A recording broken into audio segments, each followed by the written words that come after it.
what a weird way of looking at it. What a weird way of looking at it. And what are we looking at? What we are looking at is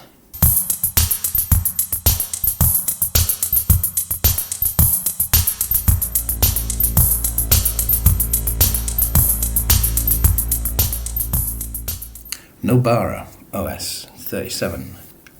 Now, what is the big deal with Nobara OS 37? Nobara OS 37 is basically, it's Fedora with all the things that you would want add-in and then some to have a fully functional, operational, Fedora-based RPM distribution on your hardware. This is on my hardware. And what do you get with it? Well, look, there's something that you're going to need to find out about. So let's first of all go to All Apps. It starts on the Favorites menu down here. And it's the Arc menu. I didn't even know that's what it's called. So let's have a look at the settings for the menu, because that is what is on my my Zorin, I believe. So there's your position in the panel, display Arc menu on all panels, always prefer top panel, show activities button, Arc menu hotkey, blah, blah, blah, blah, blah. And you can set that down here, left super key, boom, there it is. So you hit the Windows key and it starts your menu. Okay. And then you can say the menu layout, the theme, visual appearance, fine tune, and all that jazz. So just a simple thing like your menu, you can twiddle about with and fiddle with to your heart's content. Probably until you break it, because that is the way of Linux, isn't it? Alright, so what do we get? So here's the main menus. You've got your favorites, which as you've seen is this one that it defaults to. We're going back to that, okay. Then you've got your frequent apps, which are the ones you use most. You got your accessories. Now, all of these things were pre-installed, barring OBS Studio, which I'm using to record, and Kdenlive, which I chose to install straight after installing the main system because it comes up with the welcome to Nobara script, which I'll show you when I get down to it in this menu. So you've got your connections, your extension manager, because this is basically GNOME shell rejigged. Then you've got your files, which is your normal files. There you go, it's your normal files. Yeah, all the doohickeys down here, etc., etc., etc. We're on accessories, well, then you've got gedit, you've got GNOME maps, you've got Nobara desktop layouts. Now this is like Zorin layouts, but you get 6 instead of 4. So, just what you wanted from Zorin, but a couple extra without having to pay for them. Okay. And of course you can change your hinting and whatever down here for your highlighting. Ooh, but you've got to put in your password, so cancel that. Alright. Back to where we were. Where were we? We were in accessories. So that was open your desktop layouts. Then you've got your OpenRGB, your Proton UP, install Wine and Proton based compatibility tools. Now, why would this be in the accessories menu? I'll show you why in a very short moment. You've got your weather app and you've got Wine tricks down the bottom, workaround problems and install applications under Wine. Right, now to the meat and two veg here. Welcome to Nobara. Boom. This comes up when you first start up and also when you're running the live session. It says, thank you for choosing Nobara. This welcome screen will help guide you through the available resources for Nobara as well as help you set up your computer to your liking. Enjoy! Heart, the Nobara project team. First steps. Ooh, it's telling me I've got some updates. Well, we'll do them in a second. It says, update your system. Install patented media codecs and libraries. So that's your, licensed ones. Install proprietary NVIDIA drivers. Install more apps from the software center. Install web apps. So that's a bit like ICE single state browser or something, whatever it was that Peppermint pioneered, I think. Then you've got your recommended additions. Install Blender, install Kdenlive, install OBS Studio, and install Discord. Now, what is this leaning towards? This is leaning very heavily towards multimedia creation and content creation, isn't it? So it was from here that I installed my Kden Live and my OBS Studio. As you see, boom, boom, the install buttons have been pressed and they're on. So that's why I've got them. Then you've got optional steps. Install proprietary AMD drivers. Install the X1 and the XPad Neo drivers that provide Xbox One and Xbox Series controllers with many features and improvements. So we're looking at gaming here. Install Proton Glorious Eggroll, compatibility tool for Steam Play based on Wine and additional components made by Glorious Eggroll. This tool allows Steam to run Windows games natively on Linux. So right away from here you can install the latest Glorious Eggroll's Proton builds. How'd they manage that? Look and feel. You can choose a login manager. You can get new themes and icons. You can choose a layout. Again, we've already seen that. We've seen you can theme your desktop. You can add extensions to your desktop. Troubleshoot issues. Visit our troubleshooting/issues page. Nice one. Visit our documentation page. Nice one. Update my system. Well, they're pushing that pretty heavy. That's the second time that's appeared on this thing, and it will tell you about it anyway. Join the community. Join our Discord server. Dive into our community unofficial subreddit. Contribute to Nobara. Donate to Glorious Eggroll's Patreon. There's that name again. Submit designs and wallpapers to our memes Discord channel. Contribute code to Glorious Eggroll's GitLab. Contribute code to Glorious Eggroll's GitHub. And contribute code to Cosmo's GitHub. Now we're seeing Glorious Eggroll an awful lot in here, aren't we? Can we assume that this Proton Premier programmer is something to do with the development of Nobara? Seems that way, doesn't it? Okay, I'll quickly go through the menus because, like I say, I've only installed OBS Studio and Kden Live, so everything else is what you get with it. Games, well, you got graphical UI to help manage Vulkan and OpenGL overlays, whatever that means. You get Lutris. You got install Wine and Proton-based compatibility tools. It's again that Glorious Eggroll stuff. And you get your Steam. It launches straight from there and signs you in when you've given it the info.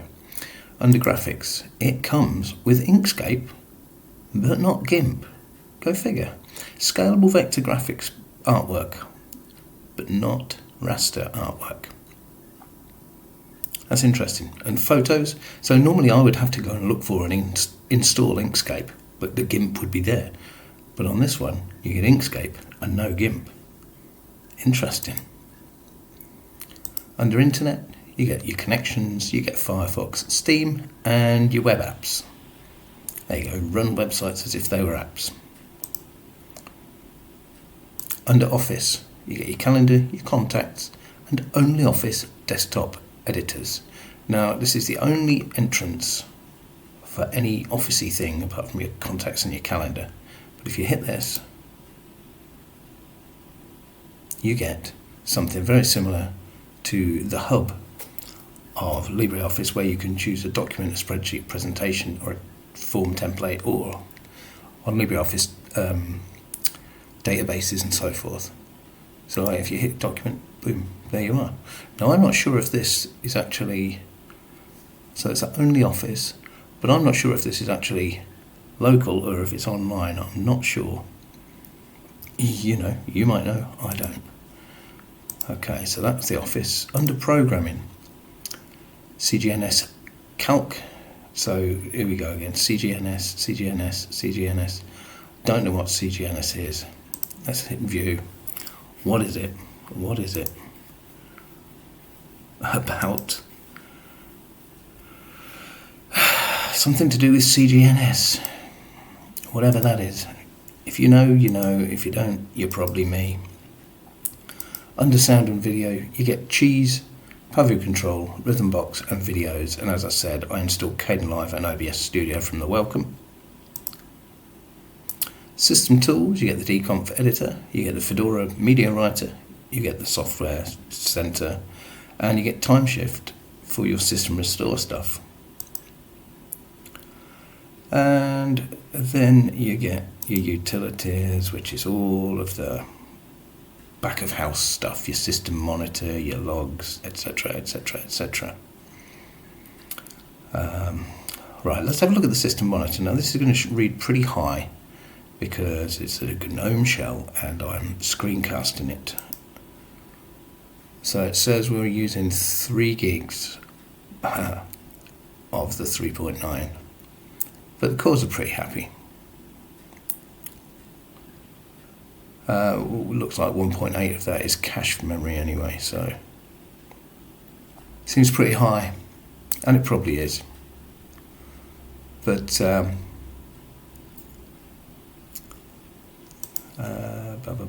yeah, let's look at this. This is the file system. Now I gave it the whole of the NVMe SSD to itself, and it basically created its partitions as it saw fit. So we've got the main ButterFS root partition. We've got an ext4 boot partition, which is 1 gig. We've got the EFI partition, which is VFAT. And then we've got the home, which gives us the main lion's share of the drive, which is ButterFS again. Now that allows us having it in ButterFS rather than ext4, which is what I would have used, given, you know, a little bit more freedom. I'm not too bothered about backups, and I'm not too bothered about ButterFS. Don't understand it. Don't understand the ext4, 3 or 2 either, but I'm more familiar with them. A little more comfortable. I know they're reliable. I've used them for the last 10 years. But no, it's running fine. Absolutely running fine. So that's literally it. Who's it for? It's for people who like Fedora, who want all the hard work done for them, because it is, and who are probably going to be gaming. Now then, let's do these updates. That's not here. Oh yeah, here we go. Look at this. Look at that, isn't that pretty? Now I believe this is where we're going to be doing the updates, or it might be in software, I'm not sure.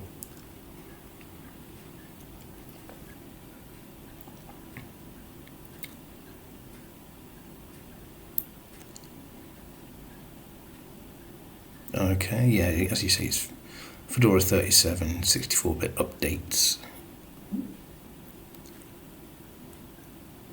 That's rather hypnotic.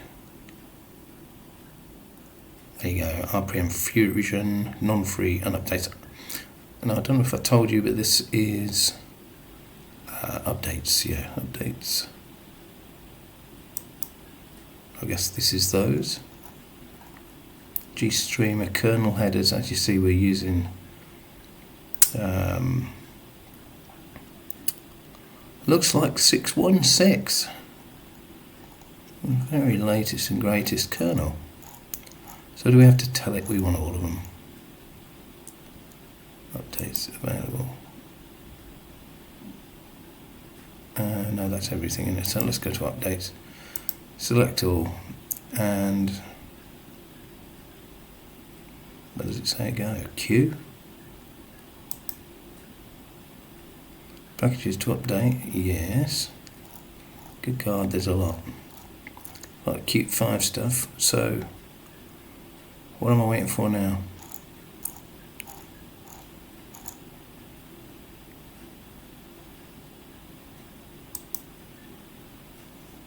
Is it here? Apply pending actions over here. Why wouldn't it be a button here? I don't know. Let's go for it. Okay, so 399 megs to download, an awful lot. So we're installing a brand new kernel, so that might screw things up, 616.201. And the kernel headers that go with it, the Mesa stuff, Nobara welcomes updated, the Vulkan drivers, The basic stuff. FlexiBlast, whatever the heck that is. Grub's getting updated, of course. The GStreamer plugins are getting updated. Pipewire's getting updated. Poplar, yeah. Qt 5 stuff. Okay, Vim's getting updated. Well, okay, let's go for it. 389 meg. Hold your breath, folks. Oh, yeah.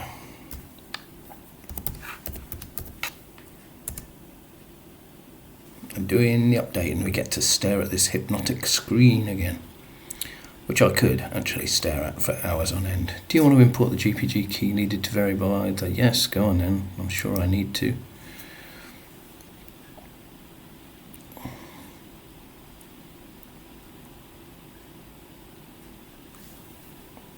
Now, on today's distro watch, it seems like Jesse failed to install this.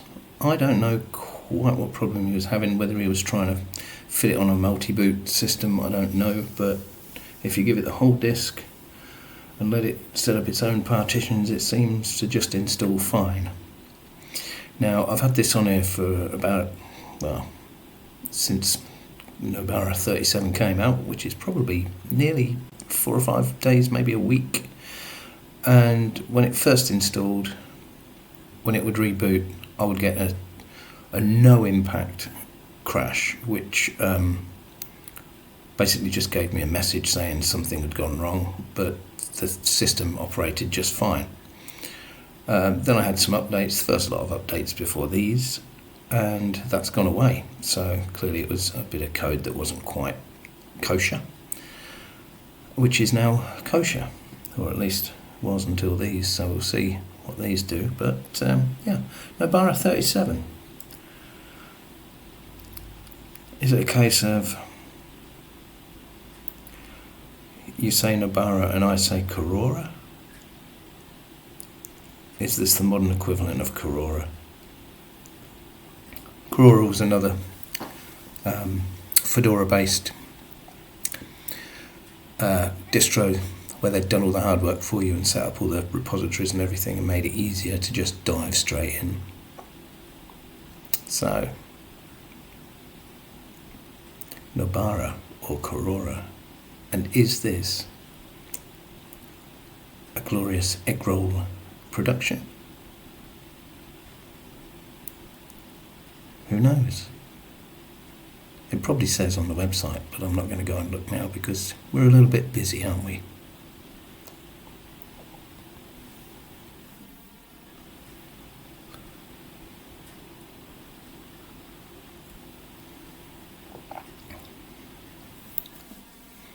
And are we done? It looks to me as though we're done. Yeah, I don't want to see available packages. I just want to see updates. And there's none. So we are bang up to date. Do you want to have a look at the wallpapers? It's traditional, isn't it? Okay. Change background. This is what you get. So you get your day-night ones for pretty much everything. Boom, this one. So that's the night one that you see in there at the minute because I've got the dark theme. Same with this one. Ooh, that's rather sexy. This one, I don't know, it looks like microbes. That one. Yeah, that's pretty good too. Oh, licorice all sorts. That's just giving me munchies. Neato, that's alright. Yeah, someone's been playing in Blender, haven't they? They've been playing in Blender an awful lot. Can't get enough of it, apparently. That's pretty nice for a very basic one. That's not too shabby either, but we're going to go back to the original one, and I'll probably use my own one later. But there you see, you get your light or dark version, so whatever. So yeah, Nobara 37. Some people had trouble installing it. I didn't, and I'm thick. Thanks for watching, and I'll catch you in the next video. Y'all be good now.